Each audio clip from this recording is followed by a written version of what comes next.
महाभारत के 132वें और 133वें अध्यायों में अष्टावक्र के जीवन की कहानी कही गई है। इन अध्यायों के मुताबिक छांदोग्य उपनिषद में जिनका वर्णन मिलता है, ऐसे एक ऋषि थे आरुणि उद्दालक। वह तत्वमसि महावाक्य के प्रणेता महर्षि थे। इस महावाक्य का अर्थ होता है तत्वम असि, यानी वह तुम ही हो। उन्होंने ही अपने पुत्र ऋषि श्वेतकेतु को ब्रह्म विद्या का विशेष ज्ञान दिया।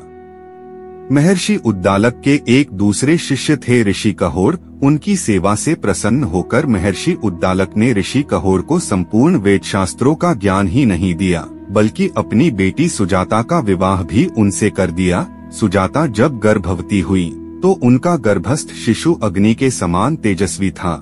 एक दिन जब ऋषि कहोर स्वाध्याय कर रहे थे तो गर्भस्थ शिशु ने उन्हें टोकते हुए कहा, पिताजी, आप दिन रात वेद पाठ करते हैं, फिर भी आपका उच्चारण अशुद्ध रहता है। शिष्यों के बीच बैठे महर्षि कहोर यह उलाहना सुनकर अपमान से तिलमिला गए। उन्होंने गर्भस्थ बालक को शाप दे दिए, अरे तू गर्भ में रहकर ऐसी टेढ़ी बातें बोलता है, इसलिए तू 8 अंगों से टेढ़ा हो जाएगा।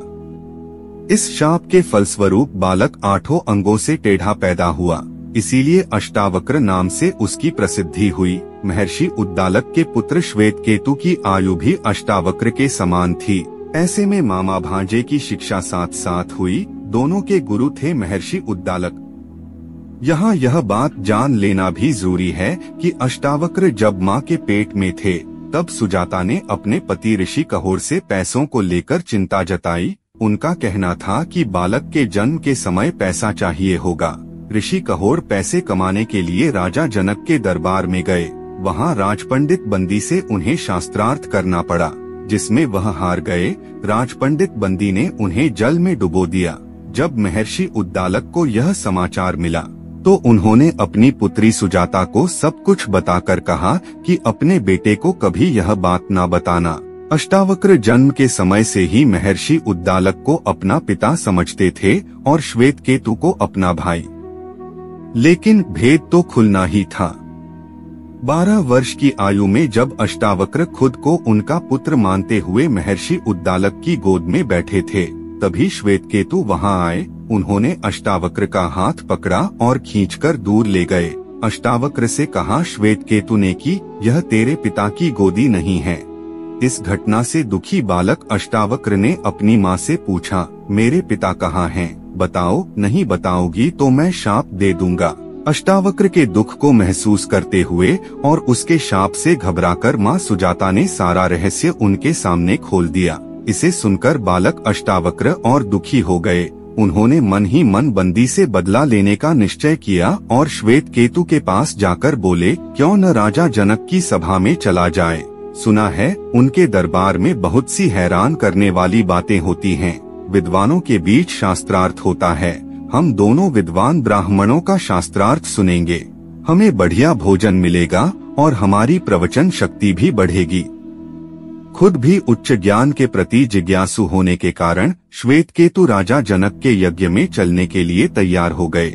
यज्ञ मंडप की ओर जाते समय रास्ते में ही दोनों ही भेंट हो गई राजा जनक से। उस समय राज सेवक जब उन्हें मार्ग से हटने को कहने लगे तो अष्टावक्र बोले, जब तक ब्राह्मण का सामना ना हो तब तक अंधे, बहरे, स्त्री, बोझ ढोने वाले और राजा का मार्ग छोड़ देना चाहिए। लेकिन यदि ब्राह्मण मिल जाए तो सबसे पहले उसी को मार्ग देना चाहिए। यह सुनकर राजा जनक ने मार्ग छोड़ दिया और कहा, आग कभी छोटी नहीं होती।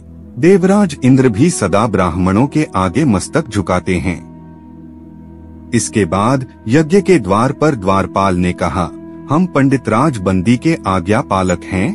उनकी आज्ञानुसार इस यज्ञ में बालक ब्राह्मण प्रवेश नहीं कर सकते। यहाँ वयोवृद्ध और बुद्धिमान ब्राह्मण का ही प्रवेश हो सकता है।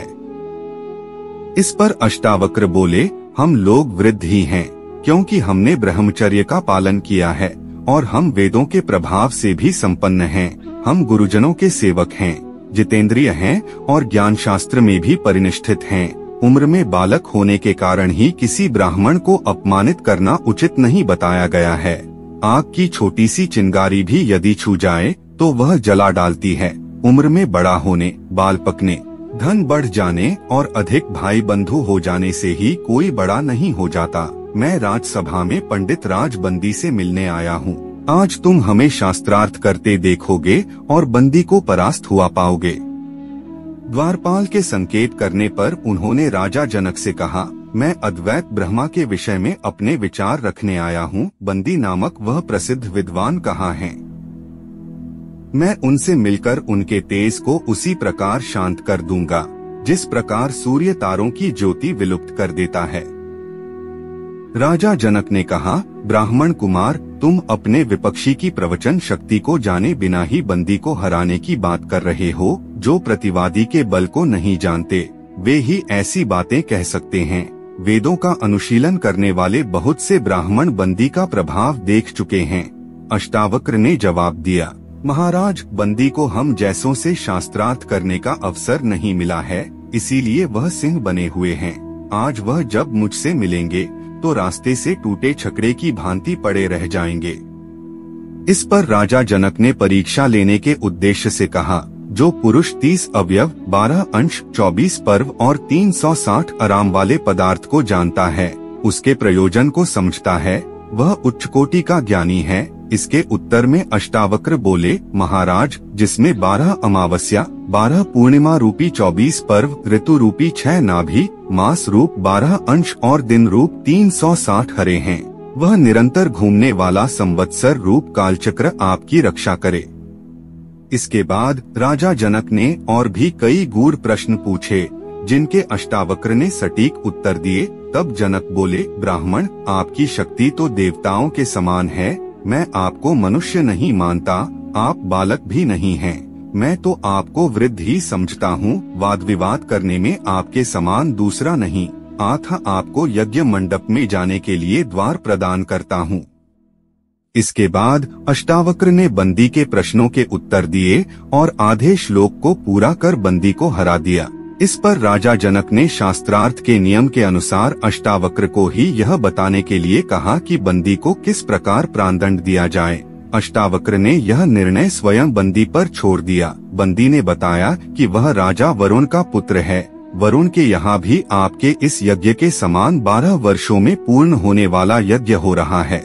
उस यज्ञ को पूरा करने के लिए मैंने जल में डुबाने के बहाने कुछ चुने हुए ब्राह्मणों को वरुण लोक भेज दिया था और अब वे सब फिर लौट कर आ रहे हैं। मैं पूज्य ब्राह्मण कुमार अष्टावक्र जी का सत्कार करता हूँ, जिनके कारण मेरा अपने पिताजी से मिलना संभव होगा।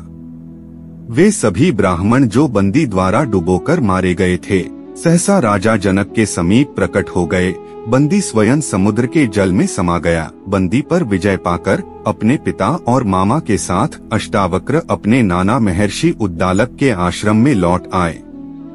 बाद में कहोड़ ऋषि ने अपनी पत्नी के पास अष्टावक्र को बुलाया और कहा, बेटा, तुम शीघ्र ही इस समंगा नदी में स्नान के लिए प्रवेश करो। जल का स्पर्श होते ही अष्टावक्र के सभी अंग सीधे हो गए। इसी से समंगा नदी पुनीर हो गई।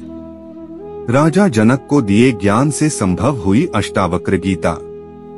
अष्टावक्र और उद्दालक के पुत्र श्वेतकेतु दोनों महर्षि समस्त भूमंडल के वेदवेत्ताओं में श्रेष्ठ थे। महर्षि श्वेतकेतु मंत्र शास्त्र में निपुण थे। कहते हैं कि उन्होंने मानव रूप धारिणी सरस्वती देवी का प्रत्यक्ष दर्शन किया था। उन्होंने अपने समीप आई सरस्वती से प्रार्थना की थी, मैं वाणी स्वरूपा आपके तत्व को यथार्थ रूप में जानना चाहता हूँ। उसी के फलस्वरूप वह निष्णात विद्वान बने।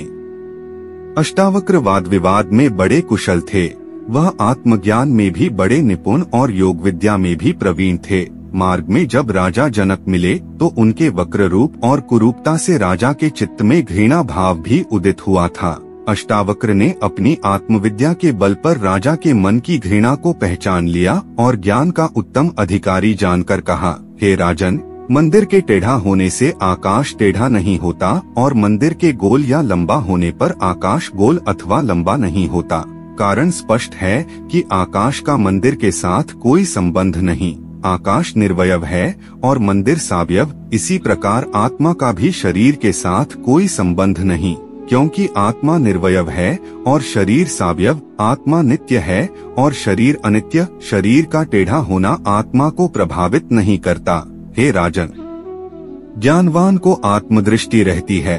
और अज्ञानी की संकुचित दृष्टि, अतः आप संकुचित दृष्टि त्याग कर आत्मदृष्टि से देखेंगे तो चित्त से घृणा दूर हो जाएगी। संकुचित दृष्टि से अज्ञानी देखते हैं, ज्ञानवान नहीं। ऋषि के इन अमृत वचनों को सुनकर राजा जनक के मन में आत्मज्ञान प्राप्त करने की उत्कट इच्छा हुई। उन्होंने ऋषि को कुछ दिन अपने निवास पर रहकर उपदेश देने की प्रार्थना की, जिससे वह अपने चित्त के संदेह दूर कर सकें। ऋषि ने राजा की प्रार्थना स्वीकार कर ली। इसके बाद राजा जनक और ऋषि अष्टावक्र में जो प्रश्नोत्तर हुए वही अष्टावक्र गीता है, जिससे राजा के अज्ञान का निराकरण हुआ और चित्त आत्मस्वरूप में स्थित हुआ।